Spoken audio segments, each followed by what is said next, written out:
Internet అక్కయ్య శ్రోతలకు జన విజ్ఞాన వేదిక విద్యా విభాగం వారు ప్రచురించిన కథలంటే మాకిష్టం అనే కథల సంపుటి నుంచి పున్నమి ప్రశ్న వెన్నెల జవాబు అనే కథను చెబుతాను.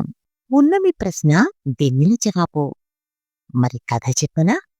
అనగనగా ఒక రాజు. ఆ రాజుకి 60 ఏళ్లు నిండాయి. షష్ఠి పూర్తి ఉత్సవం రంగరంగ వైభవంగా జరిగింది. ఈ ఉత్సవంలో రాజు ఒక ప్రకటన చేశాడు. రాబోయే పున్నమ రోజు నేనొక ప్రశ్న ఇస్తాను. దానికి జవాబు చెప్పిన వారికి 1000 బంగారు కాసు ఇస్తాను. కొలువులో ఉద్యోగం కూడా ఇస్తాను. ఇది రాజు ప్రకటన. మహారాజు ఏం ప్రశ్న వేశాడో ఏమో, దానికి జవాబు చెప్పగల అదృష్టవంతులెవరో అని దేశమంతా ఒకే చర్చ ప్రారంభమైంది. ఎక్కడ పట్టినా జనం ఇదే మాట్లాడుకోసాగారు. పున్నమి కోసం ఎదురు చూడసాగారు. ఇక పండితులు, మేధావులు సరే సరే తమ అదృష్టాన్ని, తెలివిని పరీక్షించుకుందామని తహతహలాడసాగారు. కొందరైతే శాస్త్రాలు తిరగేసాగారు. అలా అలా ఈ వార్త గ్రామంలోకి పాకింది. ఒక రైతు కూతురు వెన్నెల అనే అమ్మాయి చెవిలో కూడా ఈ వార్త పడింది. వెన్నెల చాలా తెలివైన పిల్ల.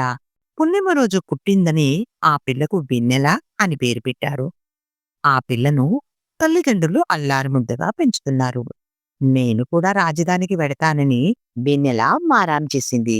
అమ్మా నాన్న ఒప్పుకున్నారు. పున్నమి రోజు రాణి వచ్చింది. జనం తండోపతండాలుగా రాజధానికి చేరుకున్నారు.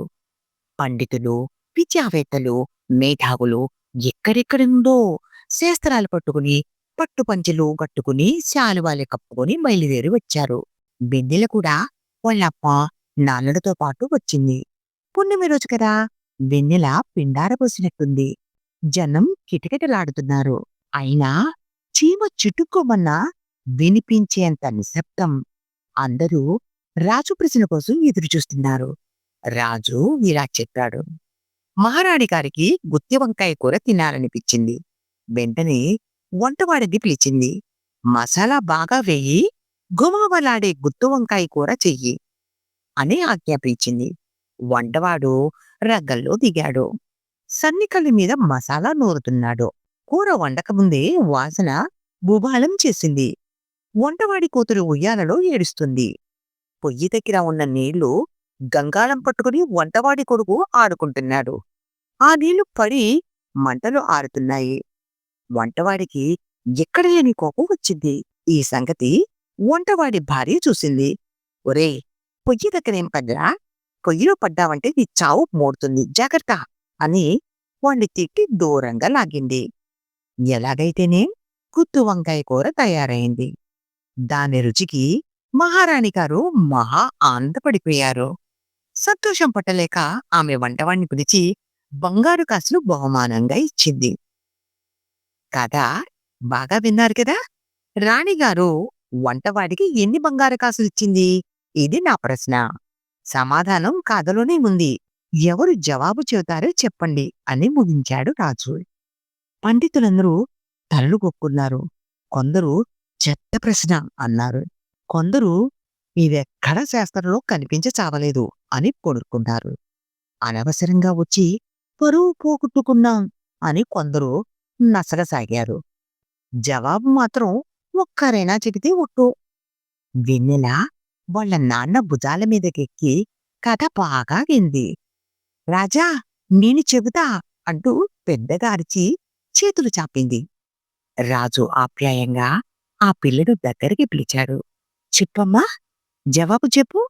పెద్దవాళ్లే చెప్పనక్కర్లేదు. తెలివిలో ఎవరి పెద్దయితే వాళ్లే పెద్ద అని పురమాయించాడు.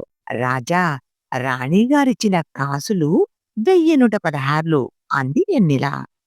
రాజు ఆ పిల్లని దగ్గరికి తీసుకున్నాడు. శబాష్, చిన్నదానివైనా సరిగ్గా చెప్పావు అని సింహాసనం మీద కూడా కూర్చోబెట్టుకున్నాడు.